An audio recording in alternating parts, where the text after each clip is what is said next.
네, 여의도 사사건 건입니다. 오늘은 정치권 상황을 들여다보기 전에 앞서 그 주요 소식에서 전해드린 전공의들의 집단 행동, 이 현안에 대한 두 분의 입장을 듣고 시작하도록 하겠습니다. 전 변호사님께 먼저 여쭤보겠습니다. 의대 정원이 지금 의대 정원을 증원하는 것이 필요하다는 그 국민적 여론이 압도적으로 지금 높거든요. 좀 이런 그 여론을 좀 등에 업고 정부가 추진하고 있는 상황인데 어떻게 보십니까? 글쎄요, 이 문제는 여론을 등에 업고 추진했다 이렇게 평가하기보다는 의사가 충분돼야 된다는 거, 더 많이 늘어나야 된다는 것은 거의 당연론이거든요. 그런 면에서 윤석열 정부가 2,000명 정원을 결정을 했던 건데, 이 과정에서 가령 여론을 믿었는지 아니면 이 당연론에 너무 집착을 했는지는 모르겠습니다만 의견 수렴 절차에 너무 좀 소홀하지 않았냐. 그래서 이런 파장을 일으킨 건데, 그래서 일각에서는 그런 얘기를 합니다. 지금 선거 전에 왜 하필 이런 문제를 터뜨려서 입장을 어렵게 하느냐. 결국은 의료 대란이 계속 확산이 되고 이것이 장기화되면 정부의 부담이 되고 집권 여당의 그것도 부담이 되는 건데. 여론이 안 좋을 수도 있다. 예. 그래서 왜 하필 지금이냐. 선거 마치고 나서 4월 중순 이후에 발표를 해도 충분한 것을 왜 일찍 서두르 발표를 해서 이 분란을 일으킨 거냐. 그래서 제가 보기에 일각에서 있는 음모론은 아니다는 겁니다. 이건 처음에는 음모론이 상당히 설득력이 좀 있었거든요. 오늘 음모론 얘기가 나왔는데 그것도 바로 뒤에서 얘기를 해보겠습니다. 최재성 전 수석께서 청와대 계실 때였는지 모르겠습니다만 문재인 정부 때도 이걸 추진하려다가 지금 같은 반대 상황에 좀 막혀서 포기한 적이 있지 않습니까? 예, 제가 청와대에 있을 때입니다. 잘 아시겠네요. 예, 그런데 이 문제가 의외로 좀 예민하고 복잡한 문제거든요. 그래서 첫 번째로 소통을 충분히 해야 된다. 근데 이 과정이 결격이 되면요, 그야말로 이제 극한 대치하면서 국민들이 손해를 보고 그럴 수 있는 사안이라서 첫 번째가 정부와 관련 기관과의 소통이 굉장히 중요한데 이게 좀 결격됐다는 거고요. 지난 정부에서는 400명 늘린 400명이었습니다. 예, 그것도 힘들었어요. 그래서 그때 조금 보류를 하면서 협의체를 만들어서 향후에 이 협의체에서 관련된 사안을 논의하고 진행하는 걸로 했는데 이 정부에서 그런 과정들을 전부 무시를 하고. 그 지난 정부 때 그 협의했던 상황이 좀 이어지는 상황이었나요? 아니면 완전히 끝났었던 건가요? 지난 아니, 이제 그게 그러니까 진행형 사안이었죠. 그래서 진행형이었다. 중요한 거는 그 협의체, 그 협의 틀 있지 않습니까? 이 속에서 좀 다뤄지면서 소통도 하고 조율도 하고 했어야 되는데 이게 좀 못내 아쉽다는 생각이 들고요. 그다음에 두 번째로는 이게 요 증원이 몇 명이냐 요 문제로만 이게 천착해서는 안 되거든요. 오늘 윤석열 대통령도 그 2,000명이 규모가 어떠냐 좀 논란거리인 것 같습니다만은 최소한의 확충 규모다. 또 오늘 이렇게 강조를 했어요, 대통령이시죠? 조금 입장이 다른데요. 한꺼번에 2,000명 이것이 과연 적절한지도 조금 가늠을 해봐야 되고요. 이런 게 바로 관련 단체하고 좀 논의하고 소통해야 될 내용이라고 보고요. 그다음에 말씀드리다 말았는데요. 이게 이제 필수 의료 분야 이쪽 이제 소아과라든가 이런 분야에 대한 이제 정책이 또 같이 결합이 돼야 되고요. 또 공공의료 시설 확충이라든가. 그래서 단순히 숫자 갖고 2,000명이냐 아니면 또 민주당이 얘기하듯이 2,000명 불렀다가 나중에 줄이면서 타협할 거다, 정치쇼다. 요렇게만 볼 것이 아니고 다른 정책하고도 이게 같이 진행이 되지 않으면은 사실 이게 숫자만 가지고 갑론을박하고 숫자의 전쟁이 돼버리면 이거는 더 곤란하고 적절치 않은 거거든요. 이런 점들이 좀 아쉽습니다. 제가 보기 대해서 한 말씀만. 그 여야의 공방도 이 사안 관련해서 좀 이어지고 있는데 그거 잠시 듣고 말씀 듣겠습니다. 의대 정원 확대를 둘러싸고 논란이 심각하고 우리 국민들의 걱정이 많습니다. 도저히 수용할 수 없는 요구를 던진 다음에 혼란과 반발을 극대화시켜서 국민들의 관심을 끌어모은 연후에 누군가가 나타나서 이거를 규모를 축소하면서 원만하게 타협을 끌어내는 그런 정치쇼를 하려는 거 아니냐. 연간 2,000명을 지금 당장 증원을 하면 지금 현재 의대들이 이 2,000명을 수용할 수 있습니까? 애초에 정원 규모가 발표된 지 2주나 지나서 이러한 주장을 하는 저희가 무엇인지 묻지 않을 수 없습니다. 하지만 이번 업무로는 의사와 정부를 갈라치게 하고 의대 정원 확대와 의료개혁을 방해한다는 점에서 국민의 생명과 건강을 위협하는 아주 해로운 업무론입니다. 민주당의 존재 목적이 국가와 국민의 안녕이 아니라 오로지 선거 승리에만 있다고 선언하는 것과 다르지 않음을 명심하시기 바랍니다. 예, 정부가 2,000명 증원 요구안을 던진 뒤에 시간이 지나서 좀 그 규모를 좀 축소해서 수용안을 던질 거란 그 시나리오, 이것이 뭐 정치 쇼다라는 그 이재명 대표의 발언이 나오면서 그 음모론 공방으로 이어지고 있는데, 예. 전 변호사님 아까 하시던 말씀 하시면서 좀 이에 대한 예, 지금 이 말씀해 2,000명이 과연 많으냐 적으냐, 이 음모론이 맞다면 2,000명으로 막 그 논박이 벌어지다가 나중에 반발이 심해지면 결국 누군가가 나와서 이제 그게 사실은 한동훈이란 말이에요. 한동훈 비대위원장이 나와서 그걸 절충을 해서 본인이 영웅이 된다. 아마 이런 음모론을 민주당이 주장을 하는 것 같은데, 지금 가령 이렇습니다. 독일이나 일본의 경우, 가령 우리가 벤치마킹을 해야 될 독일이나 일본의 경우와 비교를 하면 우리 의료인 숫자는 턱없이 부족하다. 그리고 과거에 지금 대학의 수용 능력을 따지는데 서울대 의대 같으면 오히려 정원을 절반 정도 줄였단 말이에요. 그런데 오늘 윤 대통령이 그 국무회의에서 한 말은 그렇습니다. 2031년대에 졸업생이 나온다. 예. 그리고 이 친구들이 트레이닝을 받아서 그 전공의를 다 마치고 일선에 투입이 돼서 제대로 된 필수 의료 담당 체계를 다 갖추려면 2035년이 돼야 된다. 예. 앞으로 이것이 11년 뒤다. 그래서 우리가 지금 서둘러도 부족하지 않느냐. 이것은 그 우리가 어떤 의도를 가지고 예. 한 그런 일이 아니다. 이제 이런 얘기를 하는데, 문제는 그렇습니다. 저는 지난번부터 제가 물론 뭐 다른 방송에서 한 얘기입니다만은 피부과, 성형외과 이런 쪽으로만 계속해서 인기 있는 과로만 의사들이 몰려간단 말이에요. 그래서 가령 소아과 이런 데 의사들이 절대적으로 부족한 곳에 수가를 좀 올려서 이렇게 인력 분산 정책을 좀 펴야 되지 않느냐. 그리고 서울과 지방 간에 가령 공공의료 체계가 그 차이가 난다면 지방과 서울 간에도 도농 간에도 예. 더 나아가서 도농 간에도 수가를 좀 차이가 나게 해서 의료를 평준화시키는 거. 가령 이렇습니다. 교육과 의료 이런 국가가 제공하는 시스템은 서울에서 하나, 시골에서 하나, 그리고 서울에서도 강남에서 하나, 강북에서 하나 다 똑같은 효과를 누려야 되는데 예. 우리가 교육은 서울과 지방이 다르고 서울에서는 강남과 강북이 다르단 말이에요.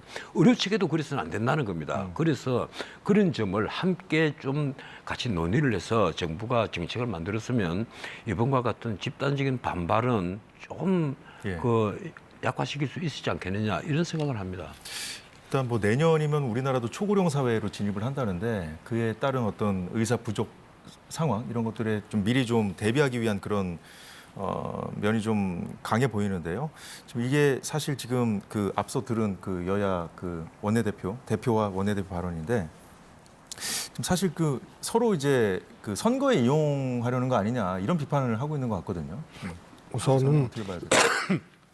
2,000명 증원이라는 거는 매우 지나쳐요. 무슨 얘기냐면 10년 후에 이게 증원이 된다 하더라도 이제 10년 걸린다는 거 아니에요? 이 배출되고 안착되고 하려면. 그러면 10년 후에 숫자 증원한다고 이게 해결될 문제가 아니거든요. 그래서 문재인 정부에서 왜 400명부터 시작을 했는지 그거를 좀 살펴보면 우선은 지방의 의대를 신설치 아니하고 현재 있는 지방대에 이 400명을 배분해서 지방 의료에 복무하는 기간을 의무 기간을 10년 정도를 두는 요게 이제 첫 출발입니다. 그러면서 이제 지방의 공공의료 확대라든가 그다음에 필수 의료 체계에 아까 얘기한 수가 문제, 그다음에 급여와 비급여 문제를 또 오히려 이것을 섞어서 혼용해서 진료하면 안 된다 그래서 적용하면 안 된다 그래서 오히려 이거 제도적으로 이 조금 의사들을 조금 이렇게 억압하는 이런 또 안 좋은 장치들이 있거든요. 이런 등등의 일종의 이제 안착을 위한 것이 숫자 안착에만 있는 것이 아니고 연관된 다른 제도 안착도 필요한 거거든요. 그래서 2,000명을 갑자기 이렇게 하고 10년 후에 2,000명 했을 때 모든 체계가 짠 갖춰진다 이런 것은 있을 수가 없는 일이죠. 그래서 숫자에 매우 너무 지나친 포커스를 감이 맞추면 있어요. 다른 것들을 좀 등한시하게 될 수 있다는 그런 말씀이세요? 그렇습니다. 당장 이 필수 의료 체계의 수가 문제라든가 이거 어떻게 할 것이고, 그 다음에 공공의료 체계라는 게 특히 지방의료 같은 경우에 이게 그냥 공공의료 시설이라든가 이런 것들을 지금 계획해도 10년 후에 이게 될지 안 될지도 모르는 문제고요. 또 지방에서 의무 복무 기간을 지난 다음에 또 이분들이 다 수도권으로 올라올 가능성이 크거든요. 그랬을 때 이제 대책도 수요 마련해야 공급의 문제를 어떻게 할 거냐. 이런 등등이 없이 그냥 이 2,000명 짜내서 10년 후면은 된다. 이런 네, 거는 이거 좀 제가 정리를 해야 보기엔 될 것 같은데 이제 그 정치권에서 이제 건설적인 논의가 필요한 사안인데 이게 지금 오늘 그 공방이 오가는 거 좀 들으시지 않았습니까? 이 상황 좀 어떻게 보신? 간단하게 좀 말씀해 주시죠. 저는 뭐 여당이든 야당이든 이것을 이제 정치적으로 접근하는 것은 온당치 않고요. 우선은 2,000명이 과다는 부분에 대해서는 아마도 제가 보기에는 정부에서도 2,000명을 고수하지는 못할 겁니다. 그러니까 야당의 일종의 저거는 협상용이다. 그리고 이거는 총선을 앞두고 이 정치적인 거다. 이렇게 이제 이재명 대표가 제기를 할 만한 하나의 그 꼬투리를 이제 제공을 한 거거든요. 근데 여야가 이것을 정치적인 문제로 보지 말고 정말 구조적이고 총체적으로 이 문제를 바라보면서 어차피 이거는 풀어야 될 문제이기 때문에 비정치적 관점에서 이것을 바라봐야 된다고. 예, 의료 이슈는 이 정도로 정리를 하고 아니요. 제가 한 말씀 간단하게 한 말씀 이건 드릴게요. 시청자들이 예. 꼭 아셔야 되는데 우리 의사들이 이 숫자가 부족한 것이 뭔가 하면요. 의사들이 엄청난 부담을 주고 있습니다. 지금 빅5 병원 되는데 예. 가령 빅5 병원에 위암 수술을 전담하고 있는 교수님들은 하루에 아침부터 저녁까지 수술을 합니다. 그리고 이틀은 회전을 합니다. 이런 식으로 1년 360일 뺑뺑이를 돌거든요. 근데 가령 영국 같으면 NHS 시스템, 내셔널 헬스 서비스 시스템 같은 경우는 의사들이 1년 동안 수술 계획을 딱 써내요. 그러면 하루에 딱 2번 수술합니다. 아침에 수술 한 번, 오후에 수술 한 번. 그리고 하루는 쉬어요. 이런 시스템이니까 영국에서는 위암 환자들이 수술을 받으려고 하면 몇 달씩 기다려야 되니까 우리나라로 원정을 온단 말이에요.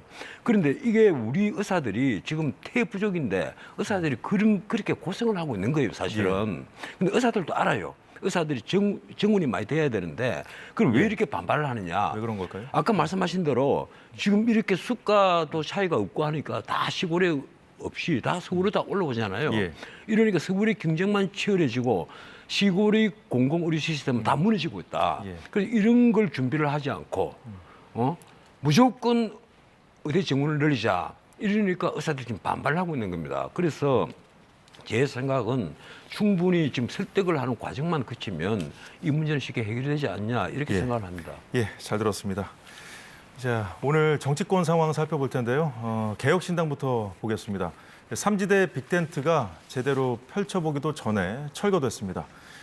이낙연 대표가 오늘 이준석 대표의 개혁신당과 합당 무효를 선언했습니다. 이낙연, 이준석 대표 발언 듣고 얘기해 보겠습니다.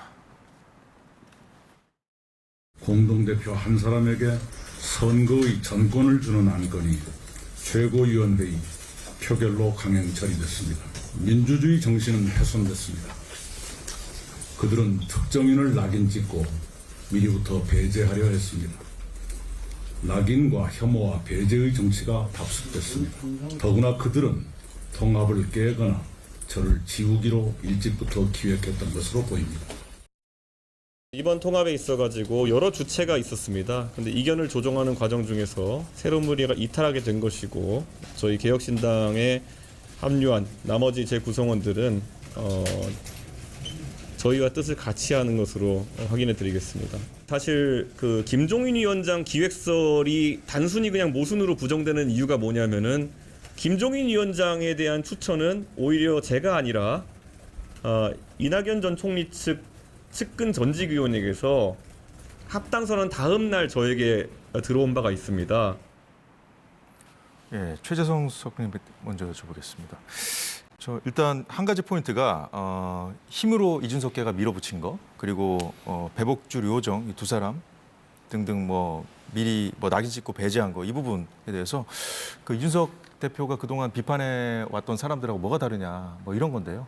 어떻게 보십니까? 우선 저는 애당초 이제 신당도 양당 체제가 될 것이다라고 그렇게 얘기를 했는데 어느 날 그냥 통합을 해버렸더라고요. 그래서 다 아시다시피 정당을 같이 한다는 얘기는 기본적으로 전제될 것이 있습니다. 일단 지도자가 있어야 되고, 예. 그 다음에 지지 기반이 뚜렷해야 되고, 그 다음에 이제 정체성 문제죠. 정책이나 이런 것에 대한 하나의 이제 동질성, 공감 이런 것들이 있어야 되는데요. 이 세 가지가 결격된 상태에서 정당을 한다. 이것은 이제 의미 있게 지속성을 갖고 나가기 어려운 그런 이제 통합이었다는 것을 반증하는 거고요. 그래서 지금 어찌 보면은 정상적으로 저는 돌아가는 과정이라고 봅니다. 같이 할 수 없는 통합을 시기적 정치적 이유로 같이 했는데 막상 해보니 충돌이 일어나고 우선 이준석 대표가 유호정 의원이나 배정주 예. 씨한테 그렇게 하는 거는 우선 이준석 대표가 통합을 하면서 이 대표나 기존 개혁신당의 지지자들이 이탈을 하잖아요. 예. 왜냐하면 정책적 충돌 때문에 그러는 거거든요. 젠더 문제라든가 등등등. 그래서 이준석 대표가 비판을 하게 되는 거고, 이런 것들이 이제 끊임없이 충돌을 하는 거예요. 그 주변에 보면 정치를 잘 모르는 분들 반응도 과연 정치를 잘 아는 저분들이 왜 그것도 모르고 했을까?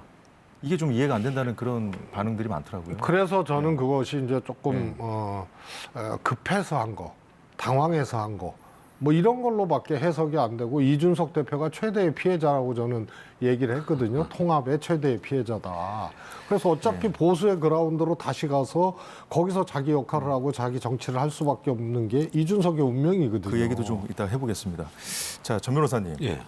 오늘 사실 지금 다시 갈라선 분들도 과거에 이제 이준석 대표를 응원했던 사람들이거든요. 근데 이제 겪어보니 우리도 속았다, 이런 얘기를 해요. 그 이준석 대표가 가는 곳마다 분란이 일어난다, 이런 말도 지금 언론에 나오고 있습니다. 그런데 솔직히 처음부터 이건 정당이 아니었어요. 정당은 같은 이념으로 뭉쳐서 정권을 획득하기 위한 한 결사체인데, 헌법 8조가 상정하고 있는 정당은 그런 겁니다. 그런데 이건 언론에서 그런 표현을 쓰잖아요. 자탕밥이다. 언론 사설에서 전부 다 그런 표현을 쓰고 있습니다. 그럴 정도로 이념과 철학이 다르다는 말은 뭔가 하면 애초에 철학이 없다. 이 빈곤한 철학이라고 할까요?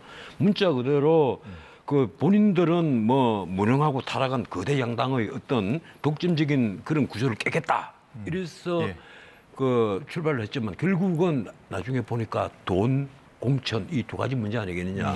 그래서 통합정당을 설 전에 바로 급박하게 출범을 시켰을 때 당명, 최고위 구성을 어떻게 한다. 이 정도만 합의를 하고 출범을 시켰단 말이에요. 그리고 그 뒤에 한 일이 뭐예요? 양정수 의원을 끌어넣어서 6억 6천만 원 국가보조금을 받는 거. 그 일에 집중을 했단 말이에요. 예. 그리고 나서 그다음에 계획을 한 것이 자, 총선을 지휘하는데 공동대표가 아니라 이준석이 독점적으로 한다. 그 캐스팅 보트를 쥐고 있는 사람이 사실은 금태섭 의원이었습니다. 이미 이례유로 딱 나눠져가 있었는데 예. 금태섭은 그 뒤에 후견인 비슷한 역할을 해온 분이 김종인이에요. 그 이준석도 그렇고. 그래서 결국은 금태섭 전 의원이 이준석 편에 설 것이라는 것은 사람들이 다 알고 있었습니다. 그런데 이 회의 시작하자마자 예. 그렇게 결정이 되니까 이내 김종민 의원과 이낙연 전 대표가 자리를 박차고 나왔다는 거잖아요. 예. 근데 김종민 의원이 한 말이 그거예요. 결국은 김종인 끌어들이고 그리고 이낙연을 제비시키기 위해서 이런 공작을 펼친 것 아니냐. 그게 이제 두 번째 저희가 좀 짚어보려던 두 번째 포인트거든요. 이른바 김종인 기획설. 그러니까 이낙연 지우기를 하고 이제 김종인 공관위 체제로 가려고 했던 거 아니냐. 결국 이 얘기를 이제 이낙연 대표가 하면서 오늘 나온 거거든요. 예, 아까 지금 이준석 전 대표, 이준석 대표죠. 대표가 한 말은 아주 재밌습니다. 이거 김종인 얘기는 내가 처음 한 게 아니다. 이 얘기를 하잖아요. 그런데 그게 아니라 제가 알기로는 이 정당이 출범을 할 때 이미 공관위원장 얘기를 기자들이 물으니까 그리고 김정은 위원장은 지목을 해서 물었어요. 이러니까 오케이 그런 얘기를 했단 말이에요. 이준석 대표가. 그리고 또 아니나 다를까 김종인 위원장은 그런 얘기를 합니다. 나는 하라 해도 안 해. 이렇게 또 뒤로 뺀단 말이에요. 그래 결국은 제가 보기에는 이 통합 그 정당에 이 개혁신당이나 통합정당에 김종인 그 공관위원장이 해서 그 대중의 또 주목을 받는 그런 공천을 좀 하려고 했는데 그게 이번에 이낙연 그 전 대표가 결국 깨면서 실패로 돌아간 것 아니냐. 제가 보기에는 그렇습니다. 결국 모두가 망했다. 그리고 그럴 수밖에 없는 게요. 예. 어차피 지지도가 계속 내려오고 있었어요. 알겠습니다. 그래서 예. 나는 정리해 주시죠. 멀쩡한 사람들이 이준석과 함께 순장당하는 거다. 저는 그렇게 표현을 하겠습니다. 저희가 정치적으로 순장당하는 거예요, 이게요. 개혁신당 그 최고위원회 그 멤버들 포함해서 만든 화면이 있는데 좀 보면서 얘기를 나눴으면 좋겠는데요. 사실 이낙연 지우기 하려는 것 같다는 이 이낙연 대표의 발언, 이낙연 대표 측 발언이 나온 이유가 사실 그 김종인 그 공관위원장으로 좀 모시고 싶다는 이준석 대표가 그 김종인이라는 인물에 초점이 맞춰져서 그렇지 그 어제 그 최고위 회의 그 사태를 겪고 나서 그 어제 오후에 지금 보시면 이낙연 대표 측 쪽에 이제 그 최고위원 회의 참석하는 멤버가 이낙연 대표하고 김종인 최고위원 2명인데 이 두 사람이 나가면 저 공석을 그 이준석계로 채우면 된다 이런 얘기를 했다고 해요. 보도도 됐고요. 그래서 이런 부분들이 좀 반발을 더 좀 부른 게 아닌가 싶은데요. 아니 원래 근본적으로 같이 할 수 없는데 하잖아요. 그러다 보면은 별거 아닌 일도 또 이제 이 사감이 충돌하게 되고 감정이 커지게 되고 그런 거거든요. 이 지금 개혁신당의 경우가 전형적으로 그런 경우예요. 파이가 너무 작잖아요.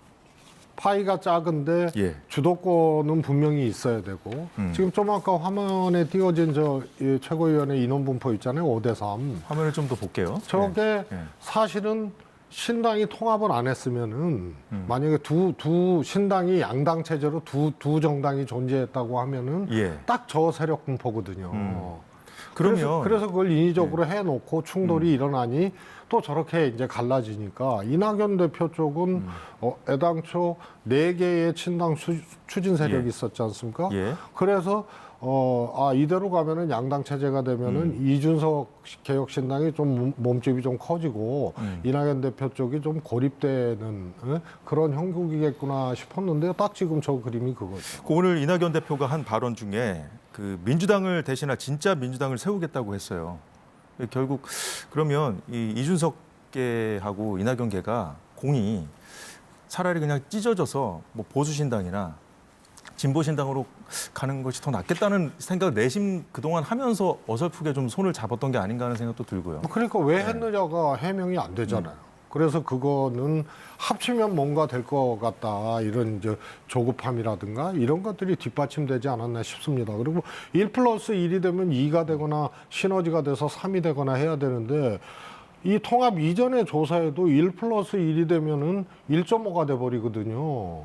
그런데 왜 했는지가 저는 정치적으로는 뭐 계산적으로도 그렇고 이해가 안 가요. 그래서 저 요즘에 이제 요 며칠 사이에 하는데 아유 빨리 헤어져서 제 갈 길 가는 게 그나마 나을 수 있다 이렇게 그나마 나을 수 있다고 하셨는데 거대 양당 입장에서 봤을 때 이 빅텐트대로 가는 게 나을지 빅텐트가 지금같이 이렇게 되는 것이 유리하다고 생각할지 이것도 좀 보고 있지 않을까요? 양당은?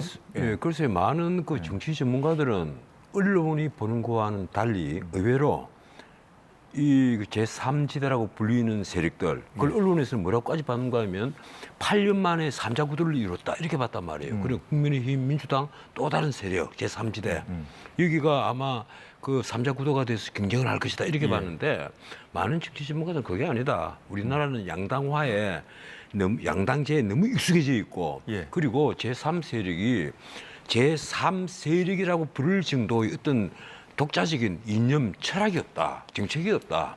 그래서 그대 두 정당과 경쟁을 할 어떤 그런 구도를 만들 수가 없다. 그리고 그럴 만한 자기 희생을 보여주는 인물이 없다.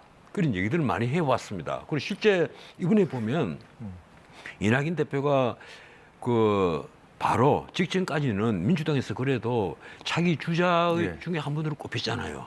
그런데 이번에 이런 식으로 되면 많은 실망을 줄 거란 말이에요. 자, 이렇게 되면 민주당에 불리해질까요? 국민의힘에 불리해질까요? 글쎄요. 제가 보기로는 지금까지는 이제 통합정당이 만들어지면서 민주당 표가 더 많이 깔아먹어졌다. 그건 여론조사 결과를 쭉 보면 흐름이 있습니다. 민주당은 오히려 내려오고 국민의힘은 거꾸로 올라갔으니까 그런 이제 그 경향을 보이는데 앞으로 어떻게 될지 모르겠습니다만 하나 분명한 것은요. 예. 이준석 대표, 이낙연 대표 전부 다 윈윈하는 게 아니라 전부 다 자기들이 실점하는 그런 결과를 낳았다. 그래서 앞으로 이제 제3지대 언급하는 횟수는 더 많이 줄어들지 않겠느냐. 저는 그렇게 봅니다. 이낙연 대표가 먼저 이제 진짜 민주당을 하겠다는 얘기를 먼저 한 거예요. 이준석 대표보다. 진짜 보수신당 이런 얘기는 아직 그쪽에서는 안 나왔으니까 개혁신당에서는. 어디가 유리할 거라고 보십니까? 민주당, 국민의힘 중에. 아니 어차피 뭐 이준석 대표는 표현을 안 했지. 이쯤 되면 원래 이제 개혁 보수 이것을 이제 표방을 했기 때문에 그 길로 가는 것이고요. 근데 뭐 진짜 민주당을 이낙연 대표가 하시겠다고 말씀을 하셨습니다만 이게 이제 소위 말해서 100m 달리기로 따지면은 한 30m 갔다가 다시 이 출발선으로 와서 100m 완주하겠다는 얘기인데, 그러니까 진짜 민주당 만들겠다는 말이 그냥 말로 끝나는 거죠. 30m 허비했거든요. 근데 저는 이제 어느 정당의 유불리 이것을 총선에서 가늠할 수 있느냐 보면은요. 원래 그렇습니다.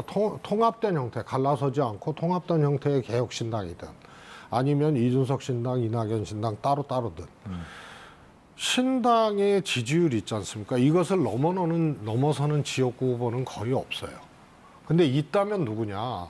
나름의 기존 정치를 했거나 지역구에서 국회의원을 했거나 예. 전직 의원이나 뭐 전현직 의원이 되겠죠.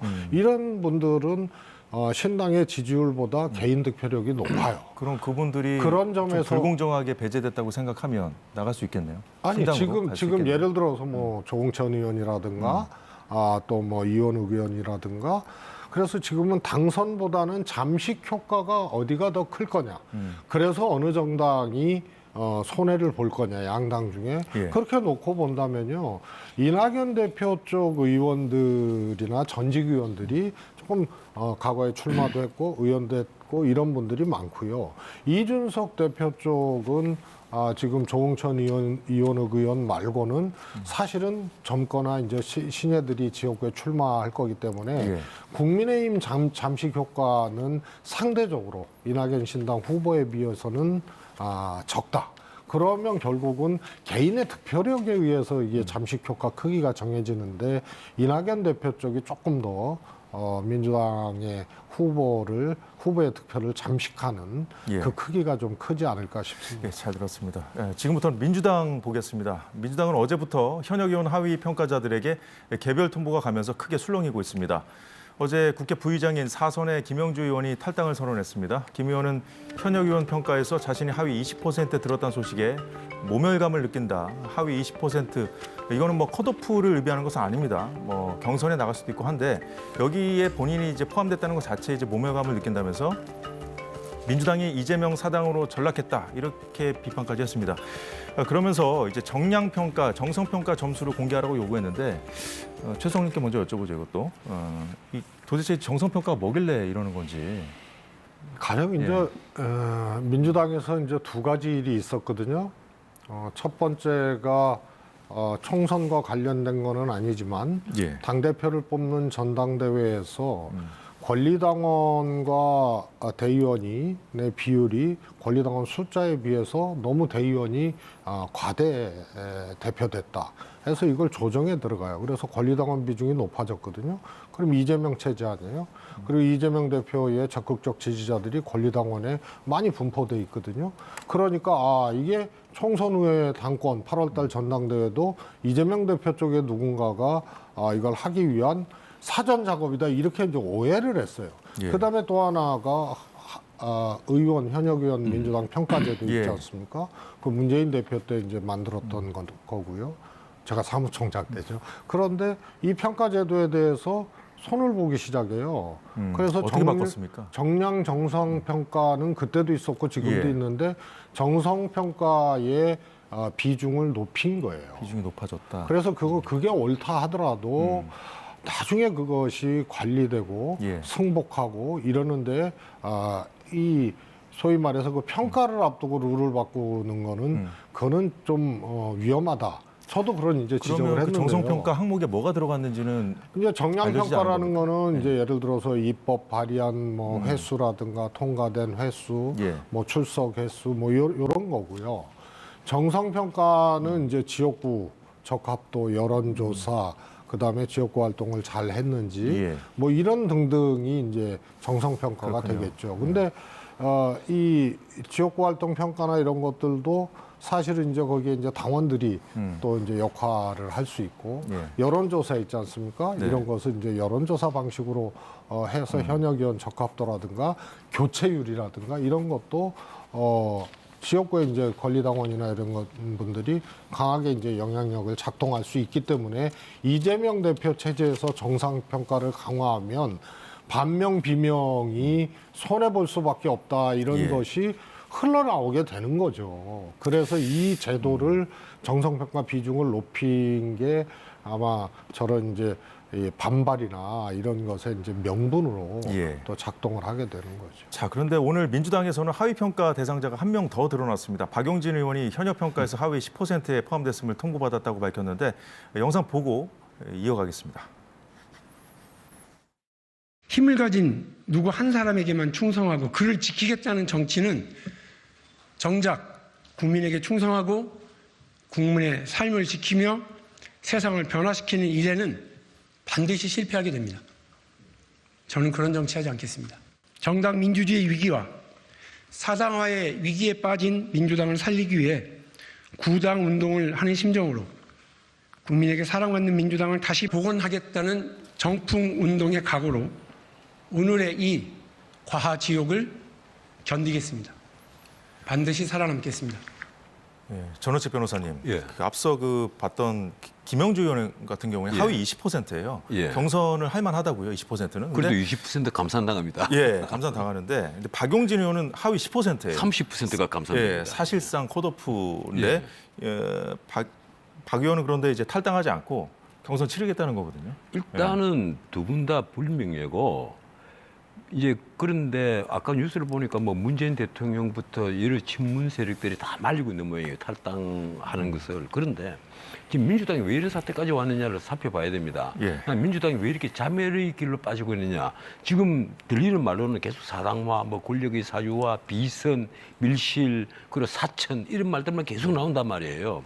이것이 시스템 공신이라고 얘기를 하는데도 들리는 말은 사천이다, 밀실에서 결정했다, 뭐 온갖 얘기가 나오는 거예요.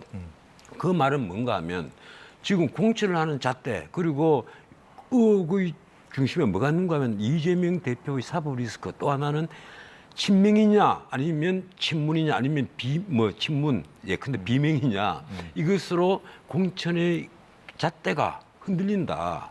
공천의 잣대가 딱 가운데 서 있는 것이 아니라 친명은 이쪽으로 가고 그리고 친문은 이쪽으로 공천의 잣대가 가버린단 말이에요. 이러니까 당장 김영주 의원도 반발을 하고 뭐 박용진 의원 같으면 화가 나겠죠.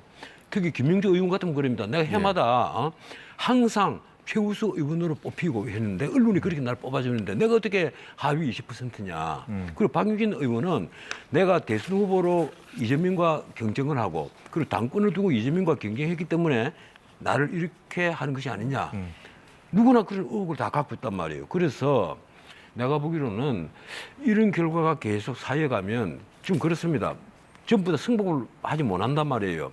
반면 국민의힘은 가령 이번에도 험지 출마하라고 했는데 과거와는 달리 김태호도 서병수도 조혜진도 다 승복을 하고 오늘 박진희가 수장으로 전 장관도 가는 걸 승복을 했잖아요. 그리고 가령 컷오프된 김승태도 다 승복을 한단 말이에요. 그런데 지금 민주당은 모두 다 불만인 거예요. 가령 노웅래에게 뭐 전화를 하고 뭐 누구에게 전화를 하고 이러니까 이수진, 뭐 기동민 이런 사람이 전화하니까 당신에게 리스크는 리스크가 아니고 우리에게 이런 리스크는 리스크냐. 이런 반발이 지금 쏟아지고 있는 거예요. 문제는 그렇습니다. 이재명 대표의 사법 리스크가 결국은 큰 근원이 되고 화근이 되고 있다. 그래서 이 문제에 대해서 근본적인 어떤 새로운 반성이 없으면 나는 이번에 민주당이 계속해서 추락하고 있는 것을 막을 길이 없다. 이렇게 봅니다. 예, 의견 잘 들었습니다. 김영주 의원이 또 제기한 게 지역구에서 당이 돌린 여론조사 문구가 공정하지 못하다는 겁니다. 민주당 내에서는 지역구 현역 의원이 배제된 정체불명의 여론조사들을 두고도 파열음이 커지고 있습니다. 해당 조사들이 친문 등 비명계가 현역으로 있는 지역구에서 현역 의원은 빼고 주로 친명 원외 인사들을 포함했기 때문인데요. 지금 화면에 보시다시피 최수영님.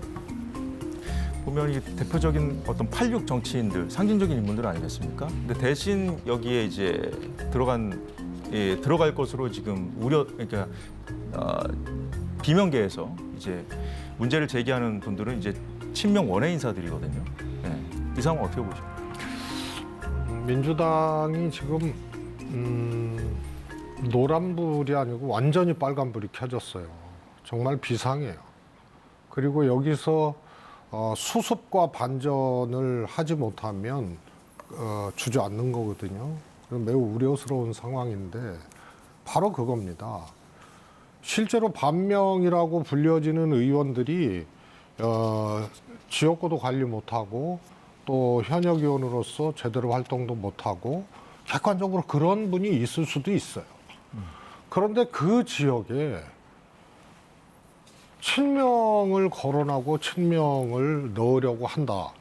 이게 반명 죽이고 친명 꼽으려고 한다는 프레임에 딱 맞아들어가게 되면은 문제 있는 현역 의원이 반명이라는 이유로 문제가 있어도 그 프레임 속에서 저항하게 되는 거고 문제 제기하는 거거든요. 예. 그래서 명분이 굉장히 중요하고 명분을 강하게 만들기 위해서는 매우 디테일해야 돼요. 그런데 칼질을 하고 그 자리에 친명을 꼽는다 이러면은 딱 맞아 떨어지는 거기 때문에 오해를 넘어서서 아 이거 친명 꼽기 맞구나 이렇게 가는 거예요. 그럼 그걸 바라보는 국민들이 민주당에게 상대적 신뢰를 철회하게 되는 거죠. 그래서 최근에 민주당이 하강 곡선을 뚜렷하게 긋고 있는 원인으로 작용을 하는 거예요.